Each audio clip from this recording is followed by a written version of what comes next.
Hey, tonight we're diving into Victorian social rules. Trust me, these folks had some truly bizarre ideas about proper behavior that make your modern awkward moments look like a breeze. Oh, and if you're into that, those bizarre ideas about proper behavior that put your modern cringe to shame. Oh, and if you're into that, these stories. I really hope you like them, or maybe even subscribe. I'm genuinely curious where everyone's tuning in from, so drop a comment with your location and what time it is there. I'm always amazed to see people around the world falling asleep to this stuff. All right, back to Victorian England. Trust me, this is going to be quite a ride. So, congrats. You just woke up in London around 1850. You blink open your eyes and find yourself lying on a narrow iron bed frame. Not your usual memory foam mattress. This one's stuffed with horsehair, a bit prickly, kinda rough. The room's cold, like really cold. The fire's burnt down to cold ashes, barely enough light to make out the shapes around you. A bulky wardrobe, a ceramic basin for washing, a dressing table with a tiny mirror. You hear the clatter of iron-rimmed wheels on cobblestone outside, somewhere down the street. A dog barks. The air smells like coal smoke. London always smells like coal smoke. It seeps through every crack under every door, through every window frame, mixing with the faint scent of bergamot oil from the perfume bottle on your dressing table. That citrusy scent everyone's obsessed with nowadays. The cotton sheets around you aren't super soft, but hey, at least they're clean. Your nightgown's made of flannel, buttoned all the way up to your chin. God forbid anyone catches a glimpse of your neck or wrists while you're sleeping. That would be a scandal. On your bedside table is a small bell. You reach for it and ring once. Almost instantly, you hear footsteps on the stairs. Your maid Mary appears at the door, looking neat even though it's still pretty early. "Good morning, miss," she says with a polite nod. "Shall I draw the curtains?" without waiting for your answer. She steps to the window and pulls back the heavy velvet drapes, letting in London's gloomy, gray daylight. The window glass is smeared with soot from countless chimneys puffing smoke into the air. "What would you like to wear today?" Miss Mary asks, moving toward the wardrobe and opening it to reveal a parade of dresses, each one fancier than the last. And here's where your crash course in Victorian social rules begins. Because what you wear, how you talk, how you walk, who you talk to when you talk to them, basically everything you do today is governed by the most complicated social code humans have ever invented. Victorians basically lived in pro mode. One wrong move and boom, shame hits hard. You've got a morning call with Mrs. Hartley at 11 heures. Mary reminds you as she picks a dark blue day dress. Then tea with cousin Emily at 4. These morning calls are your first lesson in Victorian social rules. Though they're called morning calls, they never happened in the morning.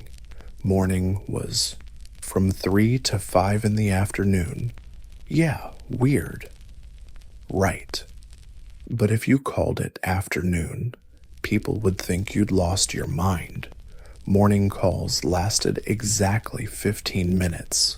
Not 14, not 16, exactly 15. and you better have a pocket watch to time it, because overstaying your welcome was a major faux pas. Mary helps you dress, which is a whole production. First comes the chemise, basically a long cotton slip, then the corset. Wait, corset. Mary wraps it around your waist and starts tightening the laces. Tighter, you say, remembering that a true Victorian lady's waist had to be small enough to wrap your hand around. Yes, miss, Mary says, yanking harder until you can barely breathe. Your ribs shift slightly. Your lungs can only expand halfway. Fashion, darling. Next up is the petticoat. 1, 2, 3 layers. Mary wraps it around your waist and starts pulling the cord. Tighter, you say. Remembering that a true Victorian lady needed a waist you could wrap your whole hand around. Yes, ma'am, Mary says, yanking harder until you can barely breathe. Your ribs shift a bit. Your lungs only fill halfway. This is fashion, darling. Next up, the petticoats. 1, 2, 3 layers. Each adds more fabric to your lower half. Then comes the crinoline, a steel hoop cage that makes your skirt flare out like a giant lampshade. Finally, the dress hugs your entire body, tight bodice on top, and a ridiculously wide skirt below. When you're done, you're wearing about 15 pounds of clothes. Mary brushes your hair, tucking it neatly behind your neck. No stray hairs allowed. Everything must stay perfectly in place. Because, obviously, every step you take makes the whole outfit sway, occasionally knocking over kids or dogs that dare come too close. Today, gloves or fingerless mitts, Mary asks, flashing both options like a game show host. Gloves, you say, because a proper Victorian lady would never ever show bare hands in public. Never. Your hands must stay mysteriously hidden, like some secret handshake with your own skin, as Mary helps you slip on the gloves. You remember another golden rule: no perfume. Queen Victoria herself declared. The heavy musk scents of the past downright vulgar. Instead, you dab a bit of lemon and bergamot oil on your handkerchief, just enough to smell nice, but not enough to let anyone suspect you're trying to seduce with scent. Dressed to the nines. You head downstairs. Breakfast time. The house is buzzing around you. Servants hustling to clean, sweep, polish. The cook's been up since 5 prepping breakfast. At the dining room, your dad's perched at the head of the table, newspaper in hand. Your mom's at the other end, clutching some letters. Both are dressed up Victorians, would never show up at breakfast in their everyday clothes. Good morning, you say, sitting down. Dad lowers his paper just enough to nod at you, then raises it back up. Public displays of affection, even among family, not a Victorian thing. No hugs, no cheek kisses. Breakfast a feast. Eggs, bacon, kidneys, toast, porridge. Victorians noshed big in the morning. It was their main meal. You bite into your corset, which makes eating more than tiny bites practically impossible. Remember, Jane, your mom says. Keep your eyes on the letter. Miss Hartley's daughter just got engaged. Congratulate her. But don't ask about wedding details. That's way too forward. You nod, filing that away, classic Victorian unspoken rule. You acknowledge life's big moments, but never act like you're actually interested. Curiosity. So tacky. After breakfast, you have a few hours before your morning calls. You decide to do some embroidery, very ladylike. After all, idle hands are the devil's workshop, and a proper Victorian lady is never idle. You sit by the living room window, stitching a floral pattern onto a piece of linen. Your mom joins in sewing. I saw Mrs. Fairchild yesterday. She says casually, her son just got back from university.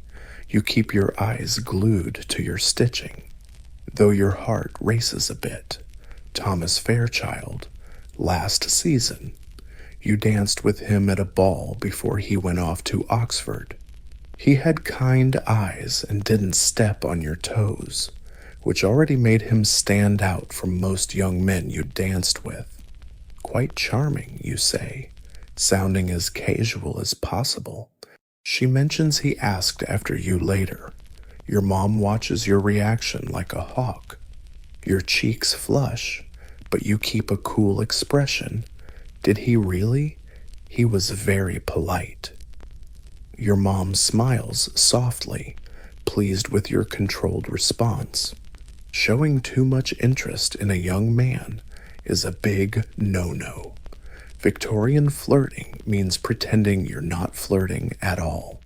Exactly at 11:45 you put on your hat, gloves, and cloak, then head out with your mom to Mrs. Hartley's house. You bring a small box of calling cards, little cards with your name printed on them, essential for morning visits. Mrs. Hartley lives just a few streets away, but walking too fast isn't very ladylike. You stride like a proper Victorian lady, small steps, straight back, eyes modestly lowered, your wide skirt sways, occasionally knocking over a kid or a dog that gets too close. People pass you on the street. Men tip their hats. You nod politely but never make eye contact with strangers. A gentleman would never speak to a lady he hasn't been formally introduced to, and a lady definitely wouldn't talk to a strange gentleman. People pass you on the street. Men tip their hats. You nod politely, never making eye contact with strangers. A gentleman would never talk to a lady he hasn't been properly introduced to, and a lady would never speak to a strange gentleman. You arrive at Mrs. Hartley's house exactly at 11 a.m. Punctuality is crucial. Being early is just as bad as being late, both scream. You definitely never chat with a stranger gentleman. You arrive at Mrs. Hartley's house right at 11 o'clock. Being punctual is absolutely crucial. Showing up early is just as bad as being late. Both scream. You don't have much to do that day, which is kind of embarrassing. The butler opens the door. You hand him your business card, one for you and one for your mom. He places them on a silver tray and leads you into the parlor where Mrs. Hartley and her daughter Charlotte are waiting. Everyone bows. No hugging or kissing. Strictly minimal physical contact.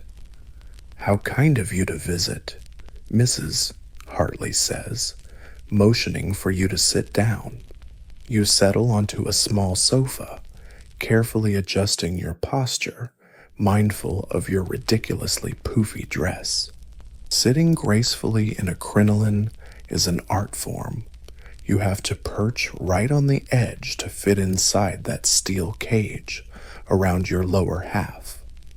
We're so happy to hear your good news, your mother tells Charlotte, who's blushing like crazy. Thank you. You, Charlotte mutters, eyes downcast. Mr. Edwards is very kind, and that's all. That's all the info you get about Charlotte's engagement. Not a word about what her fiancé looks like, not when the wedding's happening, how they met, or if she even likes the guy. Those questions way too nosy.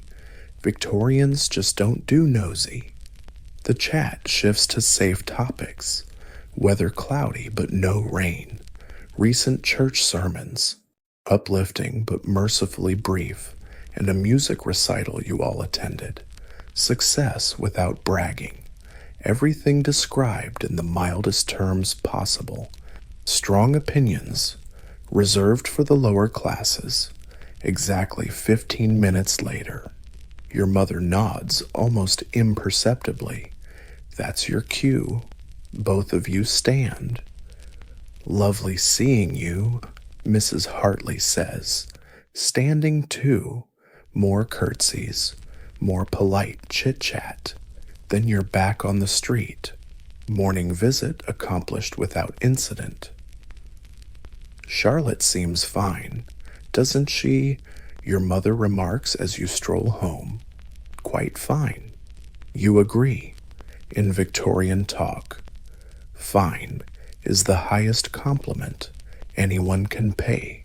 Back home, you have a light lunch, then spend the afternoon with a good book. Naturally, nothing too thrilling or romantic. Emotional novels, dangerous for young ladies.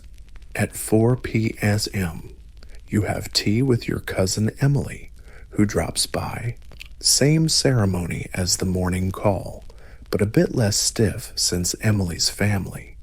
You keep your posture perfect, speak in measured tones about suitable topics, and steer clear of anything that might be gossip. After Emily leaves, you have a few hours before dinner. You practice piano for exactly 1 hour, enough to keep your skills sharp without making anyone think you're aiming to be a concert pianist. Dinner is at 7, a relatively cozy family affair since no guests are invited. Still, you change into a dress a notch fancier than your day dress, but not quite evening gown level. Victorians change outfits multiple times a day, each one precisely tailored to the social context. At the table, polite conversation flows, but nothing too personal. Your father discusses business with your brother. Your mother mentions her charity work. You listen attentively, tossing in gentle opinions only when directly asked. After dinner, everyone retires to the parlor. Your brother and father might enjoy brandy and cigars in the study, but women don't touch anything stronger than cherry brandy and definitely don't smoke. Instead, you play piano for the family or continue your embroidery. By 10 p.m., everyone's ready for bed. Another smooth Victorian day, wrapped up as Mary helps you undress, layer by layer. Finally, you breathe easier once the corset is off. Anything else you need? Mary asks while helping you into your nightgown. No, thank you, Mary, you say, lying down with a sigh of relief. She curtsies and leaves, taking the oil lamp with her. The room falls into darkness, except for the faint flicker from the flames on the table. You lie there, thinking about the day, all the rules, all the restrictions. Exhausting. But there's something oddly comforting about knowing exactly what's expected of you every single moment. As you drift off, you wonder what tomorrow will bring in this rigid, emotionally charged world. The rest of the Victorian ritual goes smoothly as Mary helps you undress, layer by suffocating layer. You finally breathe easier when the corset comes off. Anything else you need? Mary asks while helping you into your nightgown. No, thank you, Mary, you say, collapsing onto the bed with a sigh of relief. She gives a polite nod and leaves. Taking the oil lamp with her, the room falls into darkness, except for the faint glow of the fire on the table. You lie there, thinking about the day, all the rules, all the restrictions, exhausting, but also kind of comforting to know exactly what's expected of you every single moment. As you drift off, you wonder what tomorrow will bring in this rigid, high-drama world. You'll have to attend a formal dinner party, which means learning a whole new set of rules. But that can wait until morning. For now, you let the distant city sounds lull you to sleep. Your last thought before sleep is of Thomas Fairchild and his kind eyes. In a world so tightly controlled, even the smallest connections matter.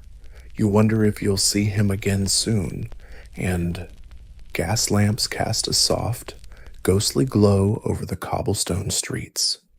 A carriage clatters by, wheels clicking. A night watchman calls the hour, all across London, behind the solemn facades of countless houses. Victorians lie in bed, bound by social rules even in their dreams. Morning comes with Mary pulling back the curtains. Pale winter sunlight barely breaks through London's thick fog. Another day of Victorian propriety awaits you. Good morning, Mary says, placing a cup of hot chocolate on the bedside table. Today's going to be busy. You take a sip while she lays out your morning dress. Today is important. You're attending a fancy dinner at the Fairchilds'. Yes, that Fairchild house. Thomas will be there. The morning rush is on. Your mother insists you practice piano for 2 hours instead of the usual one, apparently. The Fairchilds might ask you to play. She mentions their new forte piano. Refusing would be rude. Another Victorian rule: never turn down a chance to show off. But don't act like you're dying to brag. Balance is key. After lunch, you stroll through a nearby park with your mother. The crisp winter air is actually cleaner than most homes, where coal smoke blankets everything with a fine layer of soot. Ladies nod politely to acquaintances on the path. Gentlemen tip their hats as they pass. Remember, your mom whispers as you walk. Seating at dinner follows strict hierarchy. Don't be shocked by your spot. Whatever it may be, you nod. The Victorian dining table is a social battlefield. The most important gentleman sits to the hostess's right. The top lady guest sits to the host's right.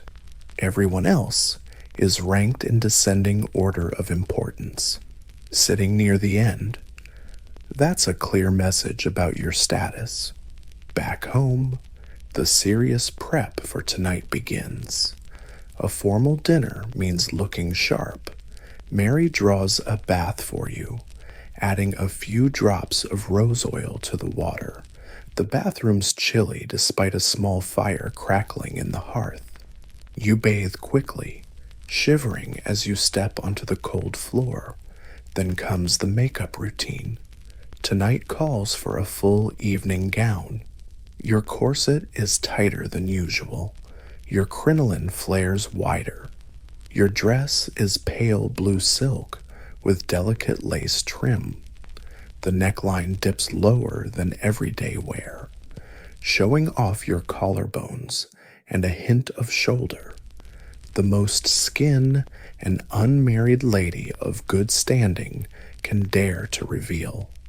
Your hair's styled with little silk flowers tucked between carefully curled locks. A thin layer of rice powder on your face makes your skin fashionably pale, no blush. Though only actresses and women of questionable virtue wear obvious makeup.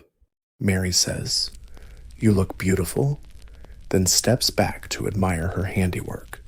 You barely recognize yourself in the mirror. You look exactly like a proper Victorian young lady, calm, poised, elegant, a waist impossibly tiny, and a dress ridiculously wide. Fashion hurts, but fashion must be obeyed. Your dad has arranged a carriage to take you to the Fairchilds tonight. It's cold, and walking would ruin your carefully crafted look. Plus, arriving by carriage shows off your family's wealth. Acquaintances, gentlemen usually tip their hats when passing by. Remember, your mother whispers as you walk away. At dinner, seating is arranged by rank. Don't be surprised by your spot, whatever it is. You nod. The Victorian dining table was a social battlefield. The most important male guest sat to the right of the hostess. The top female guest sat to the right of the host. Everyone else was seated in descending order of social importance. Sitting near the end was a clear message about your status. Back home, preparations for the evening begin in earnest. A formal dinner party means you have to look flawless. Mary runs your bath, dropping a few rose oil drops into the water. The bathroom is chilly. Despite the small fire burning in the fireplace, you bathe quickly, shivering as you steps onto the cold floor. Then the makeup process begins. Tonight calls for a full evening gown. Your corset is tightened. More than usual, your crinoline is wider. Your dress is pale blue silk with delicate lace trim. The neckline is lower than usual, showing collarbones and a hint of shoulder, the maximum skin a respectable unmarried woman can flash. Your hair is styled elaborately, with tiny silk flowers tucked. More than usual, your crinoline is extra wide. Your dress is pale blue silk with delicate lace trim. The neckline dips lower than your everyday dress, showing off your collarbones and a bit of shoulder, the maximum skin. A respectable unmarried woman can flash without scandal. Your hair's styled all fancy, with tiny silk flowers tucked between curls. A thin layer of rice powder dustes your face for that fashionable pale glow, but no blush. Only actresses and women with questionable morals wore obvious makeup. Miss Mary says, "You look lovely," then steps back to admire her handiwork. You barely recognize yourself in the mirror. You look exactly like a proper Victorian young lady, calm, composed, elegant, waist ridiculously tiny, skirt ridiculously wide. Fashion was, your dad's arranged a carriage to get you to the Fairchilds tonight. It's freezing outside, and walking would totally wreck your carefully crafted look.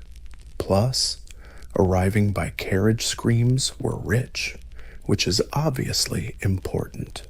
That carriage pulls up outside a massive house on one of London's swankiest streets. Lights blazing from every window. A uniformed servant opens the door and helps you step down. Inside, it's warm and bright. Gas lamps and the latest fancy gadgets light up the entrance hall. A maid takes your cloak, revealing your stunning evening gown. The butler will announce your family as you enter the parlor. Mr. and Mrs. Wilson and Miss Jane Wilson. Everyone turns to look. Your cheeks burn, but you keep your cool as you bow to the Fairchilds, and there, standing, hungry. The dinner table chatter is carefully balanced between interesting and harmless. He bows perfectly, not too deep, which would be groveling, but not too shallow, which would be rude. Miss Wilson, he says, voice deeper than you recall. A pleasure to see you again. Mr. Fairchild, you reply. Your voice carefully measured. I believe Oxford agrees with you. A flicker of a smile crosses his face. Indeed, thank you. Though London has its charms, Oxford can't match. Is he flirting hard to tell with Victorian men? Their compliments are wrapped in polite armor. More guests arrive. The living room buzzes with whispered, polite chatter. Everyone stands. Sitting before dinner hints at impatience to eat rude. Really, you spot Charlotte Hartley and her fiancé, Mr. Edwards.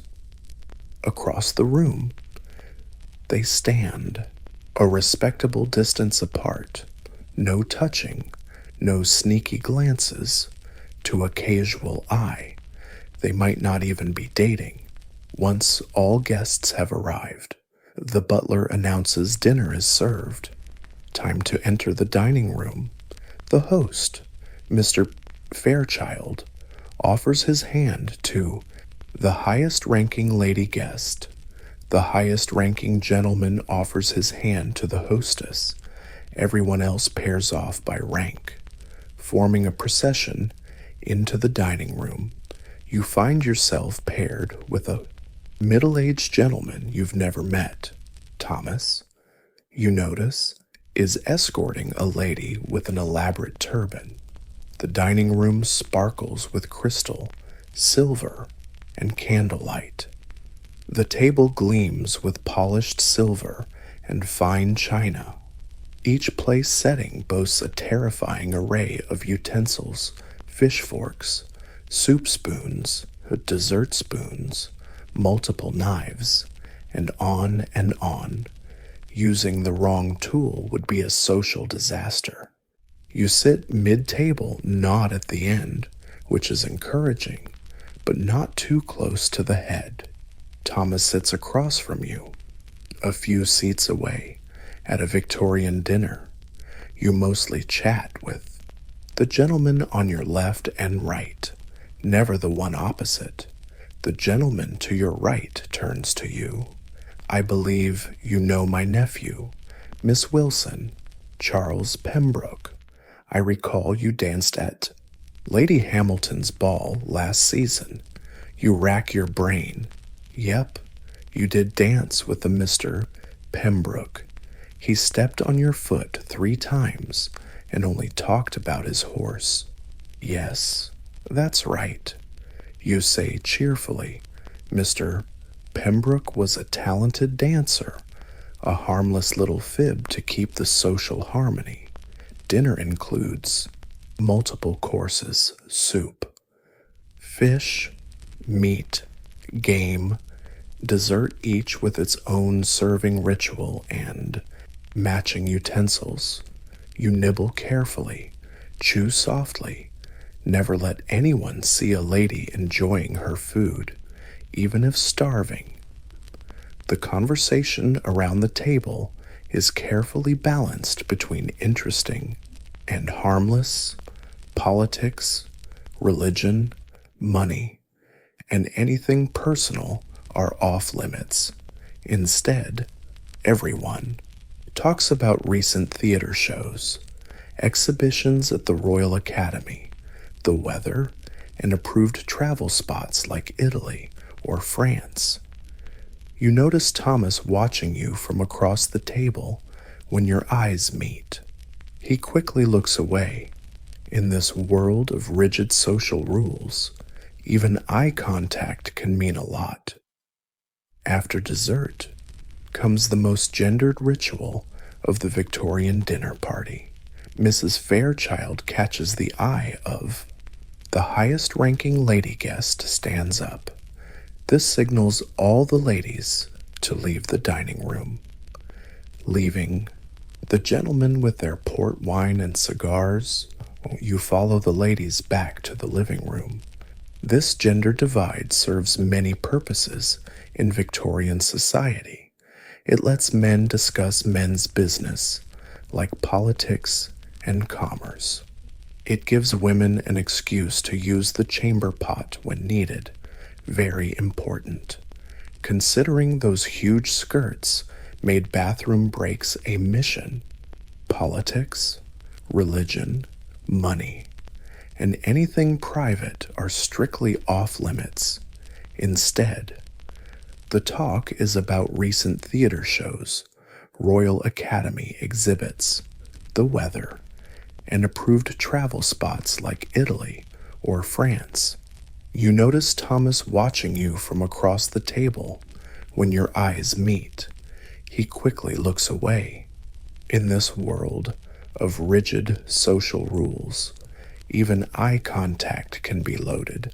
After dessert comes the most gendered part of the Victorian dinner party ritual. Mrs. Fairchild catches the eye of the highest-ranking female guest stands up.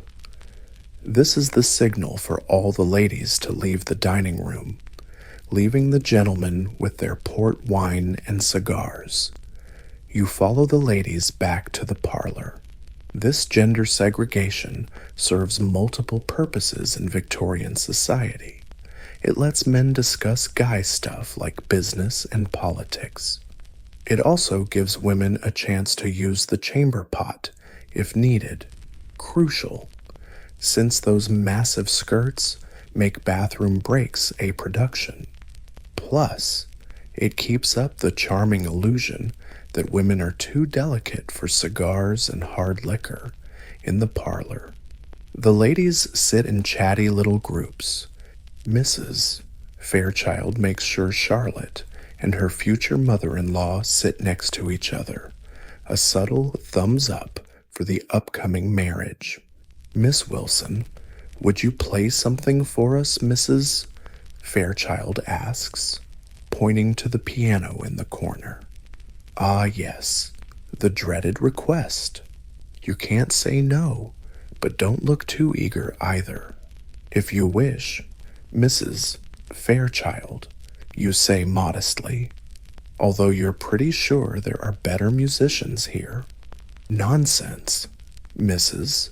Fairchild says. We've all heard about your talent.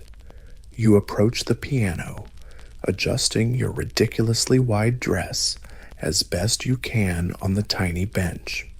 You play a Mozart piece technical enough to show skill, but not so flashy it screams, "Look at me."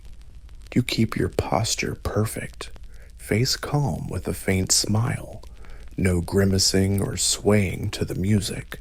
That'd be way too emotional. When you finish, the ladies politely applaud.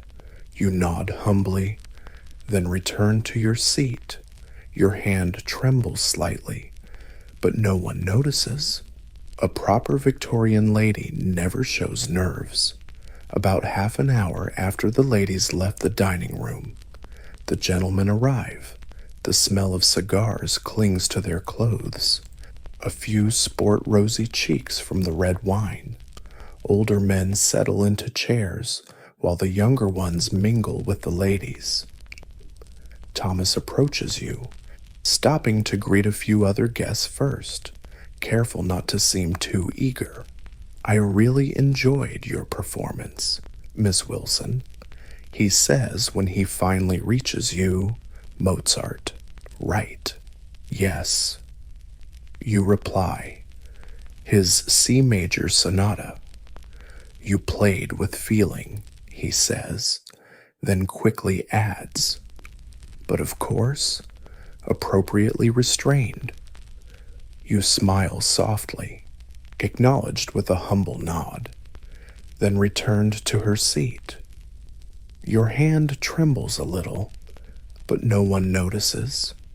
A true Victorian lady. never shows nervousness. About half an hour after the ladies leave the dining room, the gentlemen arrive. The smell of chicken clings to their clothes. Some are rosy from red wine. The older men take their seats, while the younger ones stroll among the ladies. Thomas approaches you, stopping to greet a few guests first, trying not to seem too eager. I really enjoyed your performance, Miss Wilson, he says when he finally reaches you. Mozart, right. Yes, you reply. That's his C major sonata. You play very emotionally, he says, then quickly adds, but of course, with just the right restraint. You smile, softly. Thank you, Mr. Fairchild. I hear you're studying classics at Oxford. And so begins the Victorian version of flirting, a carefully controlled chat about light topics, loaded with deeper meaning. They talk about books, not too romantic, music, not too passionate, and art, not too showy. Meanwhile, they're silently sizing each other up. Is he smart? Does she read enough? Do their personalities even click? You notice Mrs. Fairchild watching the two with a satisfied grin. Moms were the real masterminds behind Victorian marriages. She probably invited your family tonight just to get you and Thomas together. After what felt like a few minutes, but was actually almost half an hour, Thomas reluctantly asked permission. I should go talk to Miss Hartley and congratulate her on her engagement, he said. Of course, you reply, hiding your disappointment.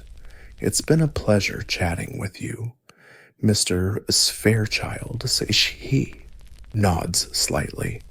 The pleasure's mine, Miss Wilson. As he walks away, your mother appears beside you. He seems, really you say, pretending not to notice, but your mom isn't buying it. Don't look too interested, Jane. Nothing scares off a potential suitor faster than an eager young lady.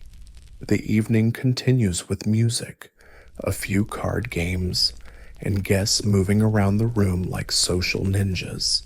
Everyone's careful with their conversations. No one sticks around too long. Social harmony is everything. At exactly 11 p.m., the first guests start to leave. This signals it's socially acceptable for the rest to follow. Victorians had strict rules even about when to end a party. Your dad catches your mom's eye and she gives a subtle nod. Time to go.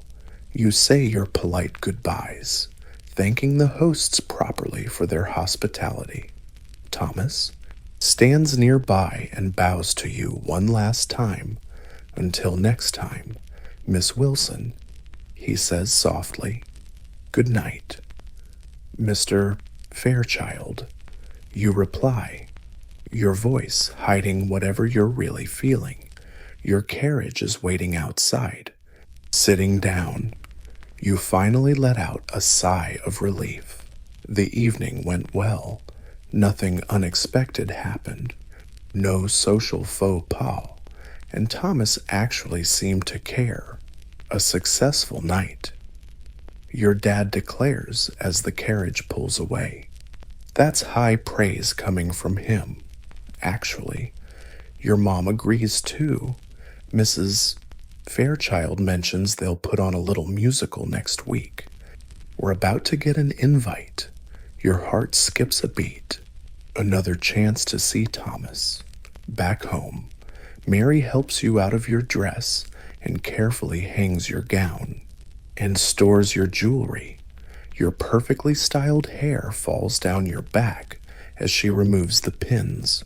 Did you enjoy yourself? Mary asks while brushing your hair. It was a pleasant evening, you say.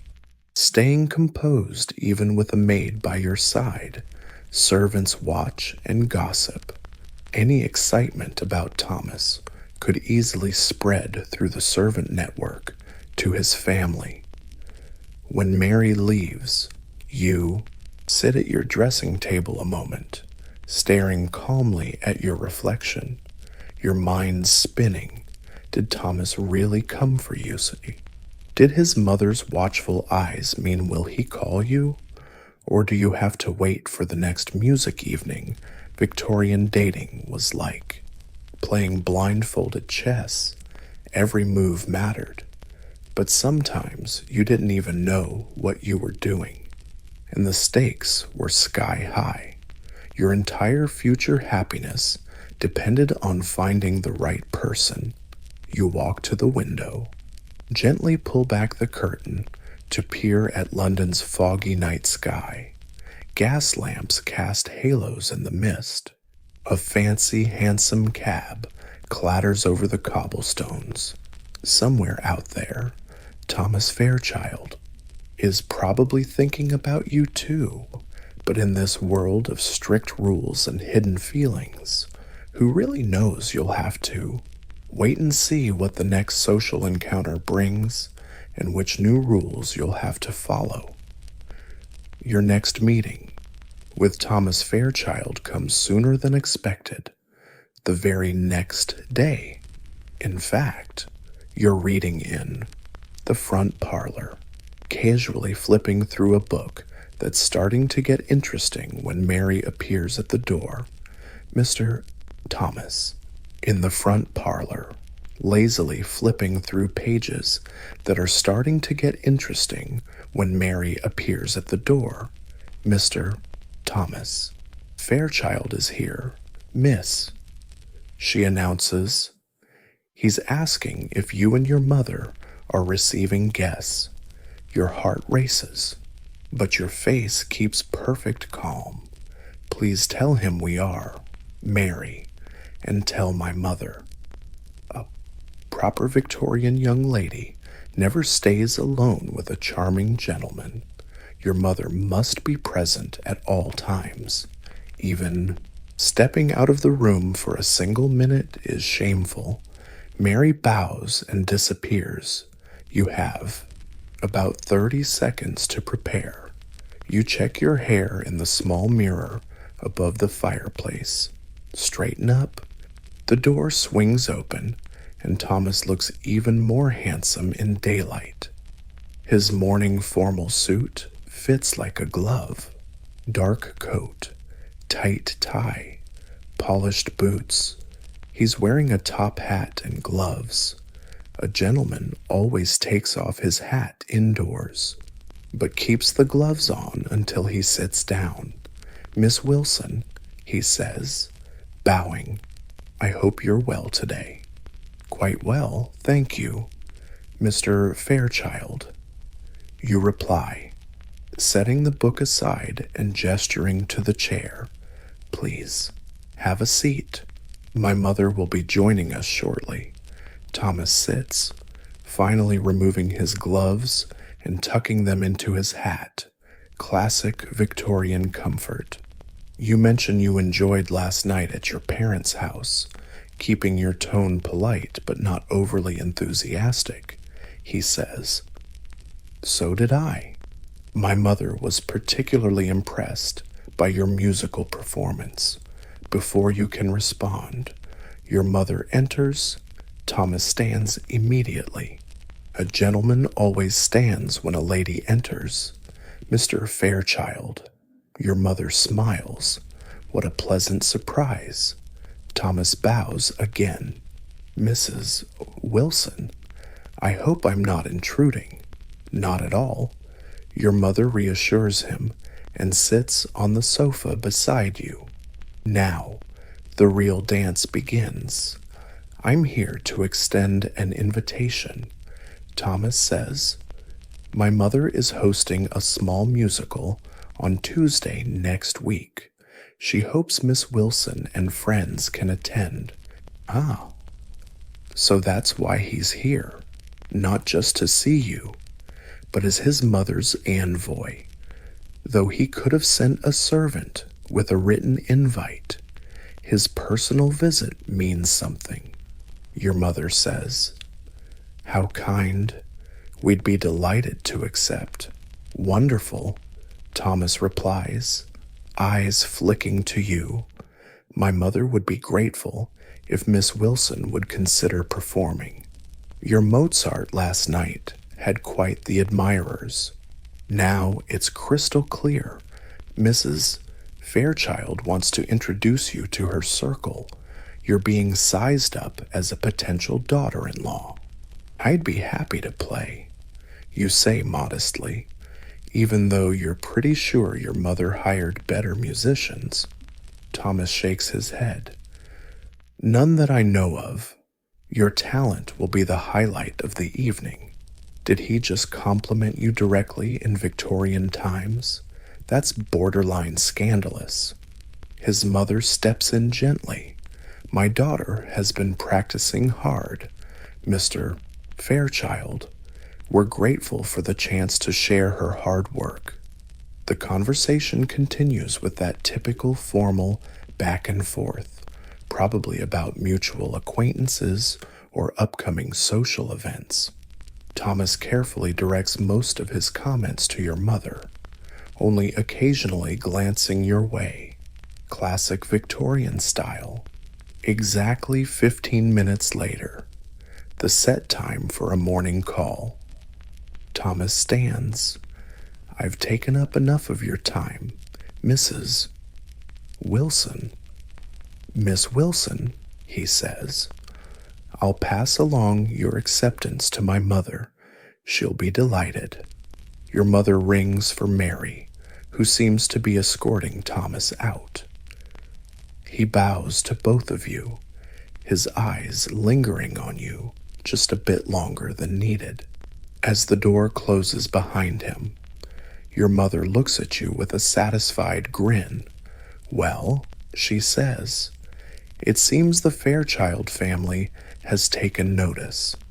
You try to look just mildly pleased. "Mrs. Fairchild was very kind to invite us to her musical evening." Your mother gives you a knowing look. "Wasn't Mrs. Fairchild the one who just called us? Isn't that right?" Before you can answer, the bell rings again. Mary appears shortly after, Miss Charlotte Hartley and Mrs. Hartley, mother. She announces, "More guests have arrived." The morning calls are buzzing. Charlotte enters with her mother. Both dressed in the height of fashion, Charlotte looks radiant. Engagements really suit her. After the usual small talk, Charlotte leans forward slightly, eyes sparkling with excitement. "Have you heard about Mrs. Pembroke?" she asks softly. "And pass her approval to my mother. She'll be delighted." Your mother rings for Mary, who seems to be escorting Thomas out. He bows to both of you, his gaze lingering on you a bit longer than necessary. Once the door closes behind him, your mother turns back to you, satisfied. "Yes," she says, "it seems the Fairchild family has taken notice of him." You try to look just a little pleased. "Mrs. Fairchild was kind enough to invite us to her musical evening." Your mother gives you a knowing look. "Wasn't it Mrs. Fairchild who just called us? Isn't that right?" Before you can answer, the bell rings again. Mary appears right after, Miss Charlotte Hartley and Mrs. Hartley, mother, she announces. There's another visitor. The morning circle is in full swing. Charlotte enters with her mother. Both are dressed in the height of fashion. Charlotte looks radiant. Engagements really suit her. After the usual pleasantries, Charlotte leans in a bit, eyes sparkling with excitement. "Have you heard about Mrs. Pembroke?" she asks softly. Your mother raises an eyebrow. What about hers, Mrs.? Hartley sticks out her tongue. It's shocking. She was seen riding alone in the park with Mr. Foster. This really is. Scandal alert. Mrs. Pembroke just got hitched. Mr. Foster, a famously single dude who loves flirting and prefers solo carriage rides. Basically, it was the Victorian equivalent of shouting their relationship to the whole world. Your mom thinks maybe there was a servant lurking nearby. Mrs. Hartley just shakes her head. Nope, totally alone on this one. My cousin's wife witnessed it firsthand. That's exactly how reputations got shredded in Victorian London. One careless carriage trip, a few gossip whispers, and boom, a woman's social life is toast. Men, though way more freedom, Mr. Foster might get some disapproving looks at his club, but that's about it. The double standard was alive and kicking in 1850. Then the chat switched to Charlotte's wedding plans, which were looking pretty sweet. She's set to marry in 3 months. Her trousseau's getting ready. The wedding breakfast will be at the Hartleys after the church ceremony. Looking at Charlotte's genuine happiness, you don't feel jealous, more like hopeful.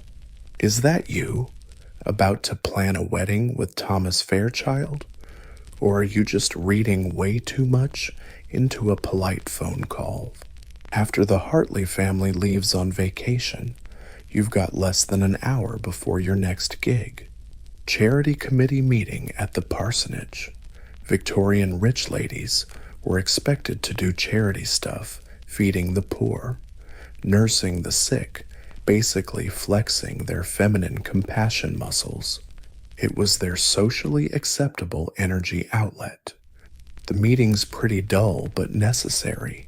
You and a bunch of other well-off ladies chat about winter blankets for the poor, soup kitchens, and clothing drives. The minister's wife takes notes and hands out chores. You volunteer to collect old clothes from various households. It's a respectable gig, plus it gives you a legit excuse for those purposeful morning calls. After the meeting, you walk home with 2 young ladies from nearby. The convo naturally slides into engagements and potential dates. Did you hear Thomas Fairchild came back from Oxford, one of them? Emma Parker asks like it's no big deal. Yeah, I think I heard that, you say, trying to sound chill, even though your chest just tightened. Emma's always had a thing for Thomas. My mom says, Mrs. Fairchild's throwing a concert next week. Emma goes on, we're invited. Are you going? Yep. You reply, you don't mention that Thomas personally delivered the invite. Emma's smile relaxes a bit. How sweet.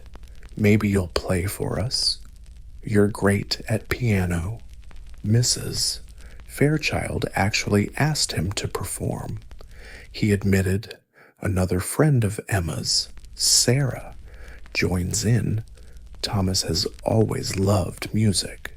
I remember him flipping pages for the pianist at the Johnson Ball last season. The message is clear. Both these girls see Thomas as prime dating material. The competition for eligible bachelors in Victorian London was brutal, especially for a handsome guy with status like Thomas. By the time you get home, you're wiped from pretending to be calm.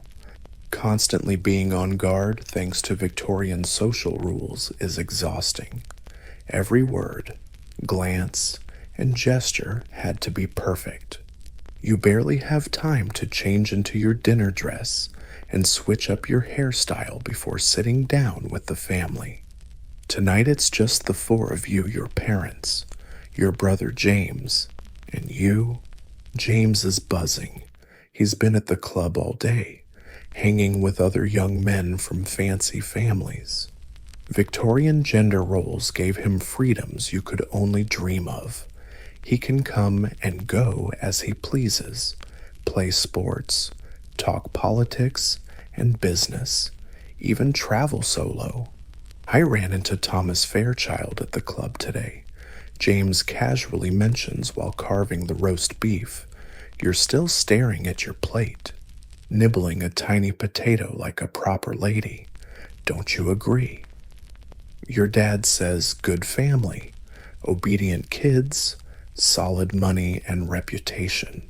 Thomas mentioned he was here today.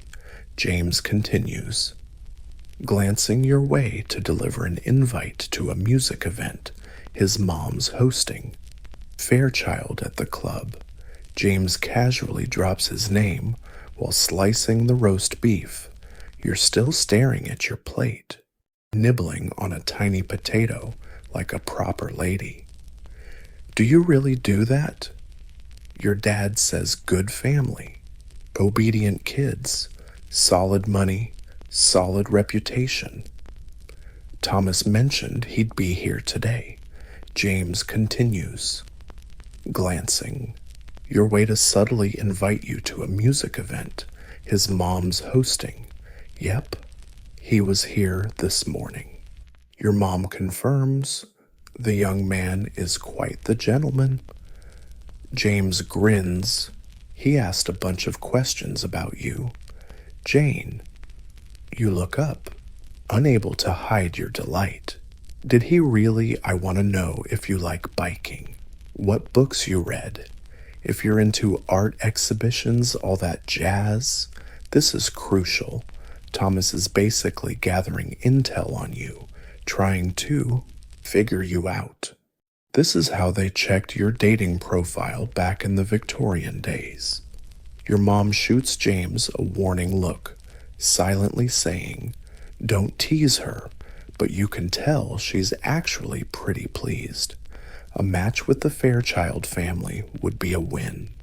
Thomas is the eldest son, set to inherit the family banking empire and a massive fortune. Plus, he seems genuinely kind, which is a bonus not every Victorian bride could brag about.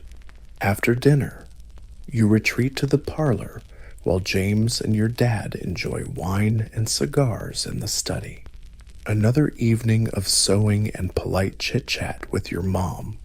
If Thomas keeps showing interest, your mom will say, while threading a needle, "We should look at your wardrobe. That lovely blue silk gown is charming, but you'll need a new dress for the music evening." Translation: she approves of Thomas as a potential suitor. That blue silk dress is adorable, but you'll need a new gown for the music night. That's Mom's way of saying she's cool with Thomas chasing after you. New dresses aren't easy to come by, thanks to the price tag. You pretend to care a bit, but probably the tailor could come by tomorrow. Mom nods. I'll send a note in the morning. The next few days fly by in a frantic prep for the music night. The tailor whips up a new pale blue silk dress that brings out your eyes. You practice piano for hours daily, picking a pretty but not showy piece, Mendelssohn's Nocturne, on the morning of the music night. A surprise package arrives for you. Mary brings it to your room, a small box wrapped in brown paper. She says, "This is just for you." Delivered by a Fairchild servant. Your hands tremble a bit opening it. Inside is a little poetry book, the latest collection by Tennyson, along with a small card bearing a short note written in the bold handwriting of a man. "Miss Wilson, I thought you might enjoy these poems. The one marked on page 43 reminded me of your playing. Yours sincerely, T. Fairchild." You flip quickly to page 43. a poem about music with a delicately underlined line. The heart of the listener will tremble before the skilled hands of the player.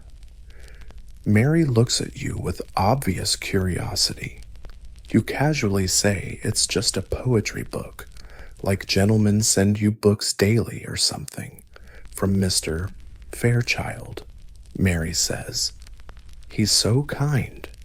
The audience is captivated by the player's skilled hands. Mary looks at you with obvious curiosity. You casually say it's just a book of poems, like gentlemen send you books every day or something, from Mr. Fairchild. Mary says, "He's so sweet." Her eyes are full of knowing. The maid always knows what's going on before anyone else. You stash the book into the drawer. By Victorian rules, you're not allowed to openly display or mention it to anyone, technically. Gifts between unmarried men and women are banned unless they're engaged. Thomas broke the rules by sending you this book. If you admit it publicly, you'd be breaking them completely. But in the privacy of your room, you press the book to your chest for a moment, letting yourself feel the excitement that real Victorian ladies absolutely never show. Thomas Fairchild is definitely courting you that night. Your family arrives at the Fairchild house right on time. Not too early because that'd seem pushy, and not too late because that'd be rude. Your new blue silk dress swishes softly as you step out of the carriage, the crinoline underneath still holding that perfect bell shape. The Fairchild parlor is packed when you arrive. Your eyes immediately hunt for Thomas and find him chatting with an older gentleman across the room. He looks up as you enter, and though his face stays reserved, you can see his eyes light up. Mrs. Fairchild warmly welcomes you, compliments your dress, and thanks you in advance for your musical contribution. She leads you to a group of young ladies, including Emma Parker. Emma's dress is almost the same color as yours, though not nearly as well made. She notices the similarity right away and smiles at you. What a coincidence. Miss Wilson, she says, looks like we both had the same idea about green, meaning we're both trying to catch Thomas's eye with green dresses. The competition continues. The musical part of the evening kicks off with a professional singer performing some Italian songs. Then a gentleman plays the violin.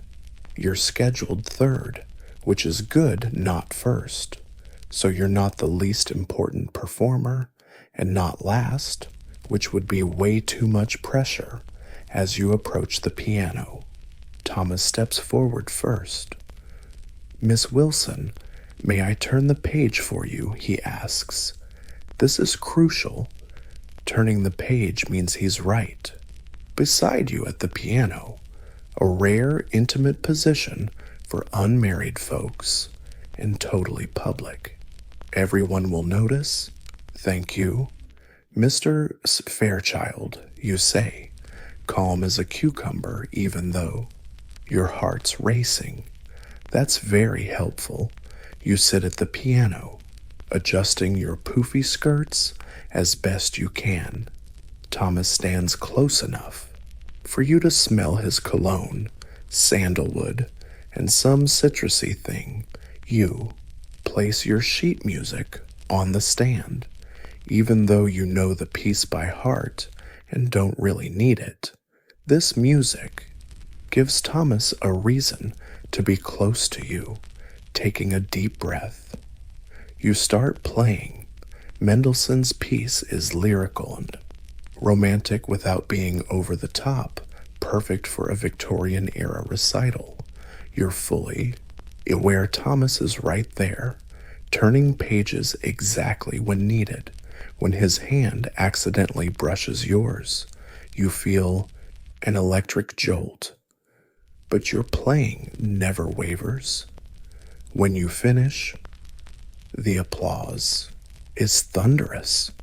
Thomas offers his hand to help you up from the piano bench, another small freedom that doesn't go unnoticed by the watching crowd. Well played, he murmurs as you return to your seat. Thanks for your help, you whisper back. Mrs. Fairchild is beaming. Mr. Fairchild nods approvingly at Thomas, while Emma Parker looks like she just sucked on a lemon. The flirtation dance continues, each step carefully choreographed. After the musical performances, refreshments are served. Thomas tries to bring you a glass of. Meanwhile, Emma Parker looks like she just sucked on a lemon. The flirtatious dance goes on, every step carefully choreographed. After the music show, refreshments will be served. Thomas tries to bring you a cup of wine without making it obvious he's aiming it straight at you. He doesn't stick around to chat. That would be way too obvious. But just keep serving the other guests. Still, this little gesture means a ton in a society where every move carries weight. As night falls, you notice Thomas's dad deep in conversation with your dad. They stand by the fireplace, looking serious. Could be business, or maybe something more personal. Your mom shows up nearby, beside you, watching your gaze. Her father's quite impressed with Fairchild's banking projects. She whispers, he's considering an investment, but something in her tone hints it's not just about money. Victorians were all about efficiency. If two families were thinking marriage, why not seal the deal with some business? And the evening winds down. Guests start heading home, thanking the hosts for the lovely music. Your family gets ready to leave, grabbing cloaks and gloves. Thomas steps over while you wait for the carriage in the hall. Miss Wilson, he says, all proper. May I visit you tomorrow afternoon? There's an exhibit at the Royal Academy I think you'll enjoy. Of course, with your parents' permission, he adds quickly, glancing at your dad. Here it is, a direct offer to flirt, not quite a proposal, but definitely a clear statement of intent in Victorian speak. Thomas is asking permission to officially court you. Your dad looks pleased but keeps his solemn face. We'd be honored to host you. Mr. Fairchild, around 2 p.m. 2 o'clock it is. Perfect, sir, Thomas replies, relief dripping from his voice. He turns to you. See you tomorrow. Miss Wilson, see you tomorrow. Mr. Fairchild, you say, calm on the outside but buzzing inside. Outside, your carriage waits. Thomas helps you step in, touches your hand one last time before you both part ways for the night. As the carriage pulls away, you catch him still at the door, watching.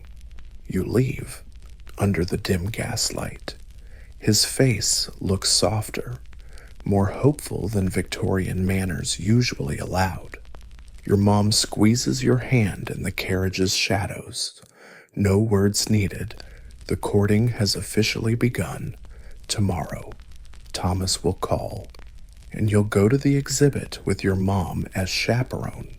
The first step on a path that could lead to engagement, marriage, and a lifetime together. But for now, you just savor the memory of his hand on yours, his eyes meeting yours across the piano, the poem tucked away in your drawer. in the tight little world of Victorian society. These tiny moments are as thrilling as the most passionate declarations in other times. London's night passes by the carriage window. Gas lamps spill pools of yellow light onto foggy streets. Somewhere far off, a clock strikes midnight. Another day in your Victorian social rules is almost done. But tomorrow promises new challenges and possibilities with Thomas Fairchild. The next day dawns clear and bright, a rare treat in London's usual winter fog. Maybe even the weather's rooting for your budding relationship with Thomas Fairchild. You wake up earlier than usual, too excited to sleep, even though Victorian ladies were supposed to never show eagerness. Mary helps you into a suitable walking outfit for the art exhibit, a deep maroon wool day dress paired with a matching police-style bonnet and hood, fashionable but not flashy, perfect for a well-bred young lady being courted by a charming gentleman. "You look lovely, miss," Mary says as she pins your hat tight. "If you don't mind me saying."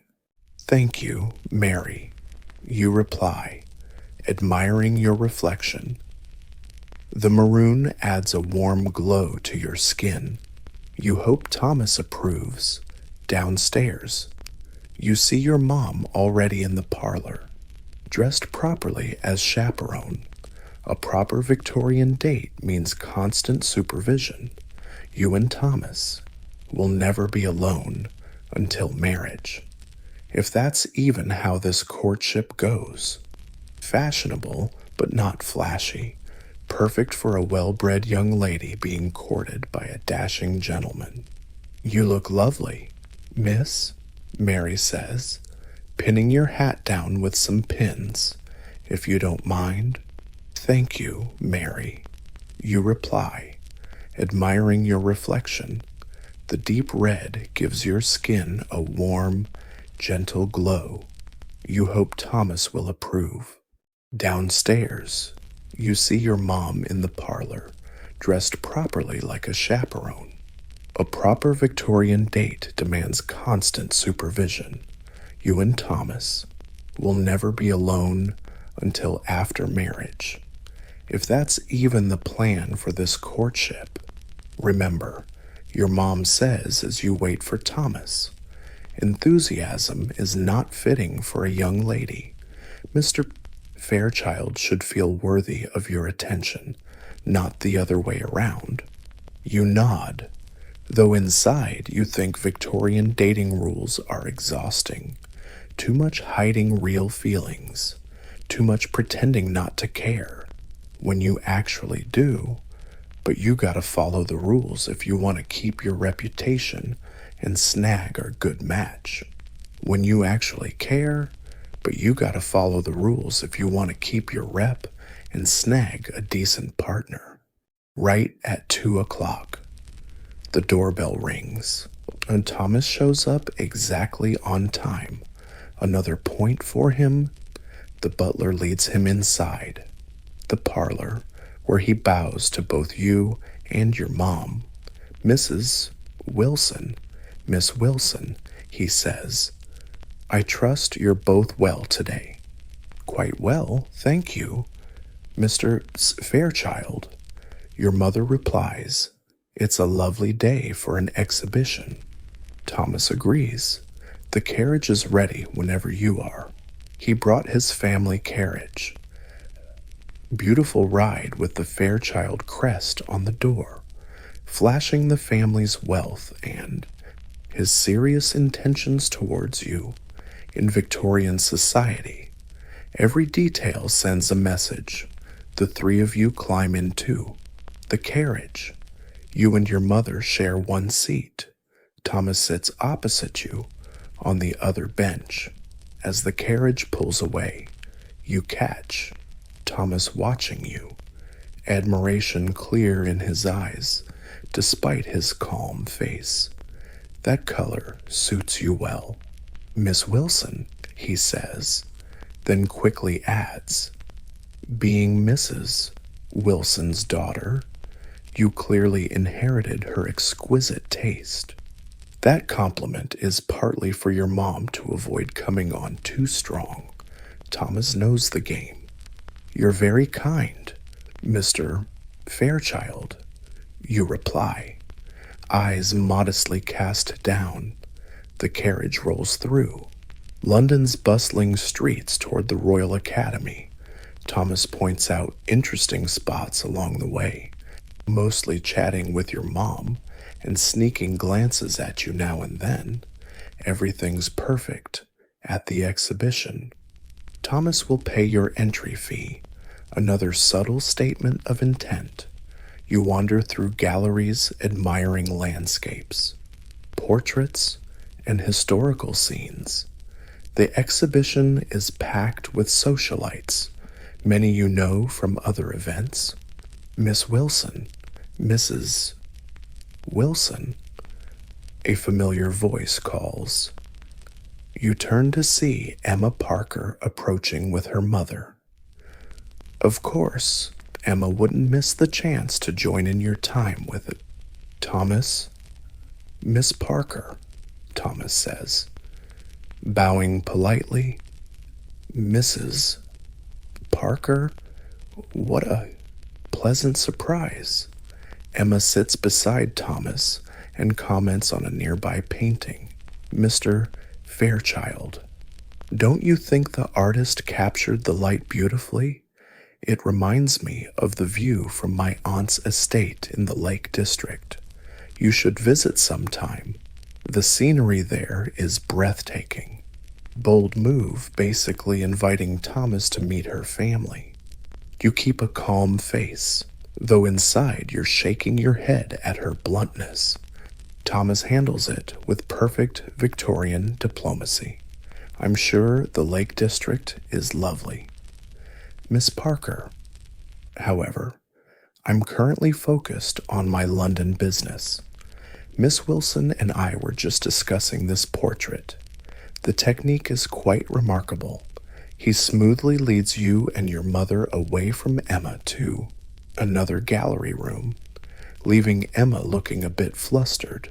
Score 1 for Thomas's social skills as you tour the exhibition. You'll bump into others from your social circle. Every interaction follows the same script. Formal greetings, polite chit-chat, curious glances exchanged between you and Thomas. Everyone gets the memo. Thomas Fairchild is openly declaring his interest by escorting you to the exhibition by this time tomorrow. It'll be common knowledge in your community after an hour of art and mingling. Thomas suggests refreshments. The Academy has a cozy tea room for visitors to rest and chat. He finds a table for the three of you and orders tea and petits fours. "I hope you're enjoying the exhibition." "Miss Wilson," Thomas says while waiting for the tea. "Very much so." "Mr. Fairchild," you reply, "Turner's new works are especially impressive. I thought you might appreciate them," he says. A genuine spark of joy breaks through his usually stern facade. They suggest having some refreshments. The Academy has a cozy little tea room where visitors can kick back and chat. He looks for a table for 3, orders tea and some tiny pastries. "I hope Miss Wilson enjoys this exhibition," Thomas says while she waits for her tea. "Very much so." "Mr. Fairchild," he replies, "Turner's new works are especially impressive. I think you might like them," he adds. A rare bit of joy peeks through his usually serious facade. "Your brother mentioned you like to paint. Just a hobbyist," you say modestly, A proper Victorian lady might dabble in art, but never chase a career, Thomas says. I'd love to see your work sometime. Then glances at your mom. Of course, only with your permission, Mrs. Wilson. Your mom nods approvingly. Jane has some watercolors in our parlor. Maybe you can see them on your next visit. This is crucial. Your mom is basically inviting Thomas to come back. The flirting is moving along nicely. Tea arrives. Pausing the chatter, you sip your tea and notice a middle-aged guy at the nearby table eyeing your group like it's a Netflix drama. He's decked out in fancy clothes and looks like he's calculating your life choices. Something about him sets off your spidey senses. Thomas notices your frown. Everything okay? Miss Wilson, you whisper?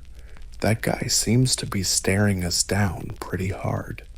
Thomas casually glances where you're pointing. Then his face tightens a bit. Ah, Lord Barrington. Don't worry, Miss Wilson. But your mother has noticed him too, Lord Barrington, she murmurs. I didn't know he was back in London society.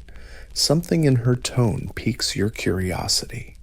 Mom, do you know him? You and Thomas exchange looks that scream, we know things you don't. Your mom delicately mentions Lord Barrington's, shall we say, reputation, especially when it comes to young ladies. Thomas clears his throat. Maybe we should check out the exhibit. There's a fantastic collection of miniatures next door, as you stand to leave. Lord Barrington gets up too and heads to your table. Thomas immediately steps in front of you, a subtle but clear protective move. Fairchild. Lord Barrington nods slightly. It's Mrs. Wilson. And this must be the charming Miss Wilson I've heard so much about. His eyes linger on you in a way that makes your skin crawl. Not a gentleman's glance, more like a predator sizing up dinner. Thomas's voice is polite but icy. Lord Barrington, I wasn't aware you'd returned to London. Just back from the continent, Lord Barrington replies, eyes locked on Thomas. Paris has its charms, but London's young ladies, they're unmatched. Perhaps Miss Wilson would do me the honor of an introduction. This puts your mom in a tight spot. Social rules say introductions happen on request, but Lord Barrington's reputation makes him the last person suitable to meet an unmarried young lady. Your mom handles it with perfect Victorian diplomacy. I'm afraid we're about to leave. Lord Barrington, perhaps another time. A polite refusal, but a refusal nonetheless. Lord Barrington's smile tightens, but he can't push further without being rude. Of course, he says smoothly, another time, as you leave the room. Thomas positions himself between you and Lord Barrington, protective but utterly proper. Once you're safe in another gallery, he whispers to your mom, I apologize for that encounter, Mrs. Wilson. Had I known Lord Barrington would be here, I'd have suggested a different outing. She shakes her head. You can't predict these things. Mr. Fairchild, I appreciate your quick thinking. You're super curious about Lord Barrington and his shady rep. But Victorian ladies don't ask about scandal out loud. You'll wait until it's just you and your mom to dig deeper. The rest of the exhibit passes without incident. You notice Thomas sticking closer than before, shadowing your steps through the galleries. It's nice to have a bodyguard, even if the threat is more social awkwardness than physical danger. When it's time to leave, Thomas escorts you and your mom back to the carriage. Once seated, he says, "I hope the meeting with Lord Barrington didn't ruin your enjoyment of the exhibit." Miss Wilson, "Not at all. Mr. Fairchild, you assure him the art was too impressive to be overshadowed by a little social discomfort. Your mom handles this with perfect Victorian diplomacy. I'm afraid we're about to leave Lord Barrington's place. Maybe next time." A polite no, but a no nonetheless. Lord Barrington's smile tightens, but he can't press the issue without sounding rude. "Of course," he says smoothly, "next time, as you leave the room." Thomas steps between you and Lord Barrington, his body language protective, but still proper. "Once, you're safe in another gallery," he whispers to your mom. "I'm sorry about that encounter, Mrs. Wilson. If I'd known Lord Barrington would be here, I'd have suggested a different day." Your mom shakes her head. "You can't predict these things. Mr. Fairchild, I'm grateful you thought on your feet. You're super curious about Lord Barrington and his shady reputation, but a proper Victorian lady doesn't ask about scandalous stuff outright. You'll have to wait till it's just you and your mom to get the dirt. The rest of the exhibition passes without incident." You notice Thomas paying closer attention than before, sticking close whenever you move through the galleries. It's nice having a bodyguard, even if the threat is only social, not physical. When it's time to leave, Thomas escorts you and your mom back to the carriage. "Once you're seated," he says, "I hope the meeting with Lord Barrington didn't spoil your enjoyment of the exhibition." Miss Wilson, "Not at all, Mr. Fairchild. You assure him the art was too impressive to be overshadowed by a brief social awkwardness." Thomas looks relieved. "Glad to hear that." He hesitates, then adds, "I should clarify. Lord Barrington isn't welcome in London's finest homes. His behavior toward young ladies is not well regarded. This is pretty much the Victorian gentleman's version of a warning about a potential predator. Details are kept hush to protect your delicate sensibilities, but the message is clear. Steer clear of Lord Barrington. The carriage takes you home, where Thomas helps you and your mom down. The sidewalk. At your door, he bows formally. "Thank you for a wonderful afternoon, Mrs. Wilson, Miss Wilson," he says. "May I visit again tomorrow? There's a matter I'd like to discuss with Mr. Wilson if he's available." Your heart skips a beat. A matter to discuss with your father that can only mean one thing in Victorian romance. Thomas wants to formally ask for your hand. The first step before an official engagement. Your mom stays calm better than you. "I believe my husband will be home tomorrow afternoon. Mr. Fairchild, around 3 o'clock is convenient." 3 o'clock it is. Thomas confirms. His eyes briefly meet yours, and for a moment, his stern mask slips, revealing real feeling. "See you tomorrow, Miss Wilson. Wants to formally ask your permission to greet you. The first step before an official engagement. Your mom keeps her cool better than you do. I trust my husband will be home by tomorrow afternoon, sir. Fairchild, around 3 p.m. should be fine." 3 p.m. Thomas confirms. His eyes briefly meet yours, and in that split second, his stern mask slips, revealing his true feelings. "See you tomorrow, Miss Wilson. See you tomorrow, Mr. Fairchild," you reply, your voice steadier than you feel inside. Your mother waits until the door clicks shut before allowing herself a tiny victorious smile. She says, "I believe Mr. Fairchild intends to speak with your father tomorrow about his plans for you." You nod, hardly believing you can sound that calm without bursting with excitement, not exactly the image of a proper Victorian young lady.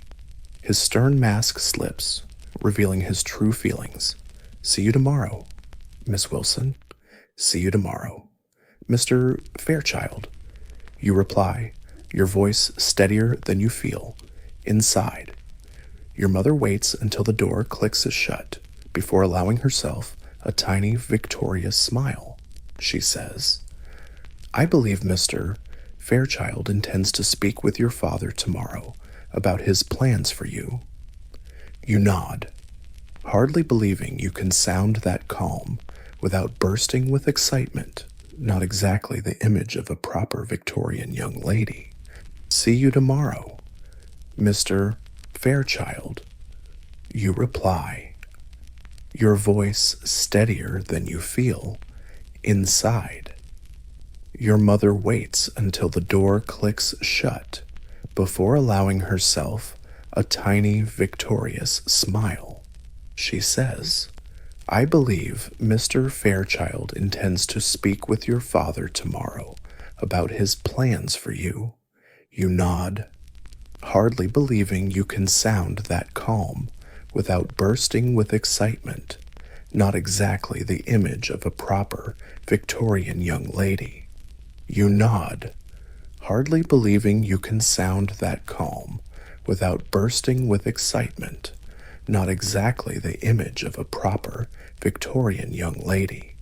If you could just manage to speak without revealing too much excitement, still not quite the Victorian lady act you hoped for.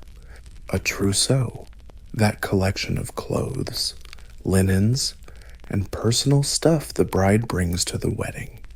The Victorian version of a backup chest. Planning it means your mom's treating your engagement as a done deal. "Yes, ma'am," you say, still trying to keep your cool. Your brother James walks in, bringing a chill and a masculine energy into the room. "Jane," he blurts when he sees your flushed cheeks. "Looks like you just got good news.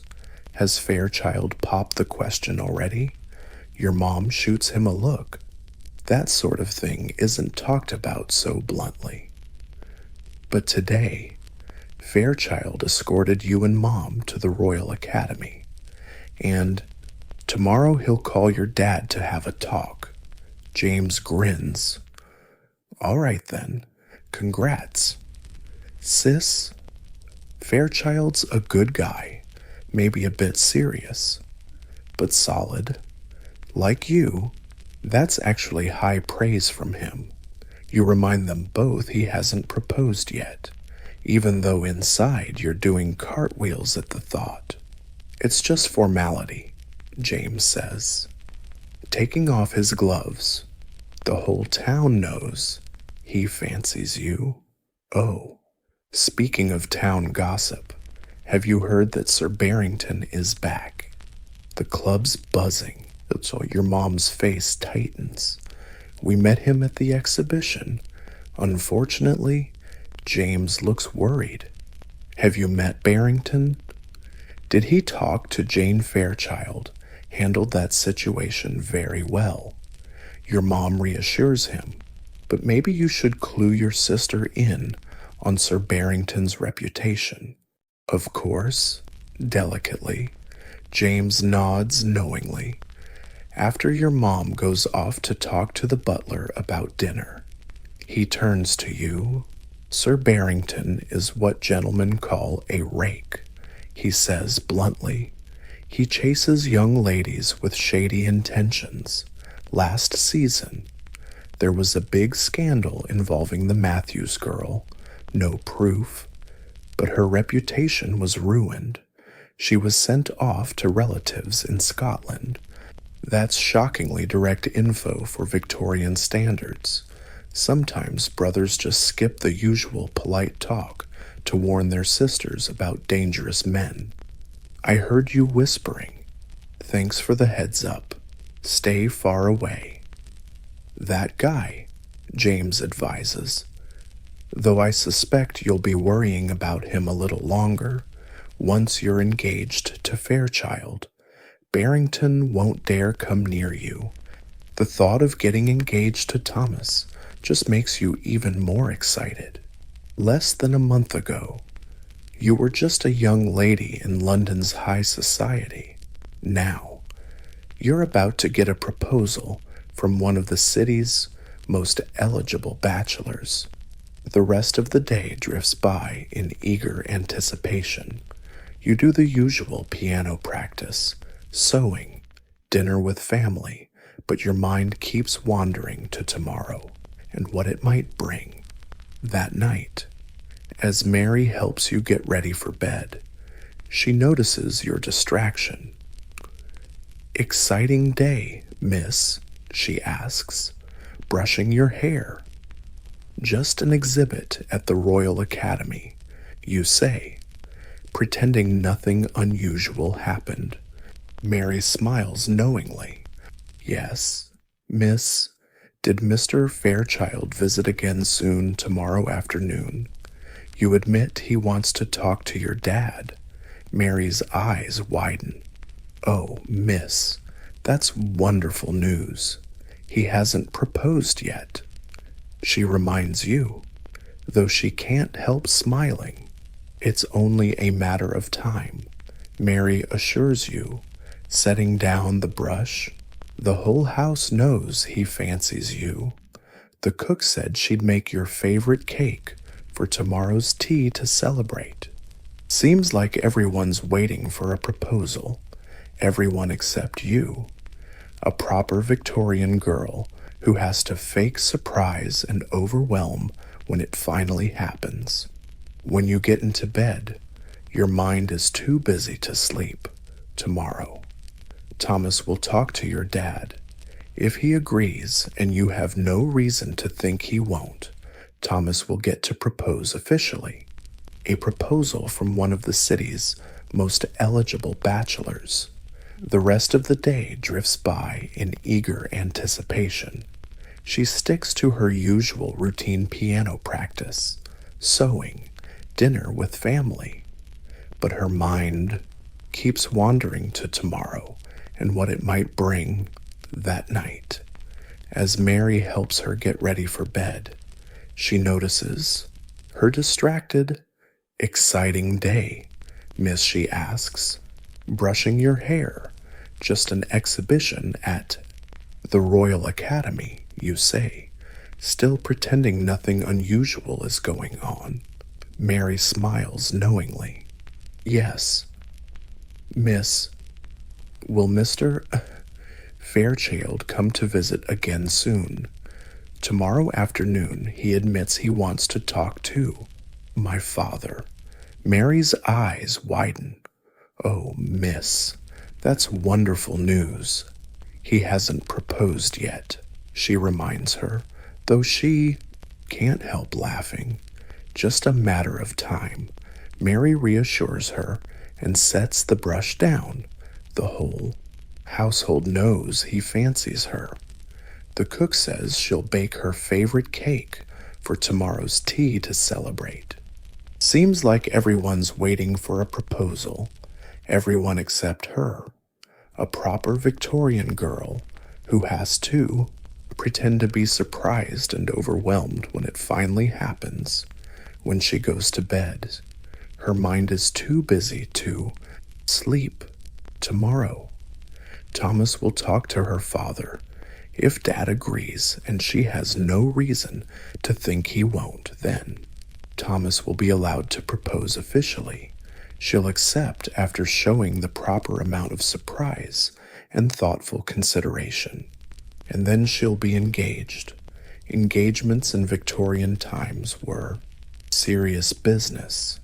Unlike modern engagements, breaking one off back then could ruin reputations, especially for women. Once she accepted Thomas's proposal, she was basically committed unless something was decided just one room away. 10 minutes pass, then 15. Her stitches get messier. Her mom gives up. Seriously Scandalous came out. Let's think about what she knows about Thomas Fairchild. He's handsome, smart, from a solid family with money to spare. He treats her with respect and actually seems to care about her thoughts and interests. By Victorian standards, he's basically Mr. Perfect. But what about love? Victorians were suspicious of passionate love as a marriage foundation. Compatibility, mutual respect, circumstance, and shared values were way more important for a happy marriage.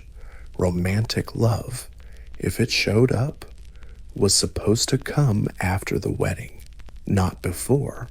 Still, she can't help hoping that flutter in her chest when Thomas walks in. The warmth when he looks her way might be the start of something deeper than just compatibility. Outside the window, gas lamps cast a yellow glow on the quiet street. A dog barks in the distance. Somewhere, a horse-drawn carriage clatters over cobblestones and across London.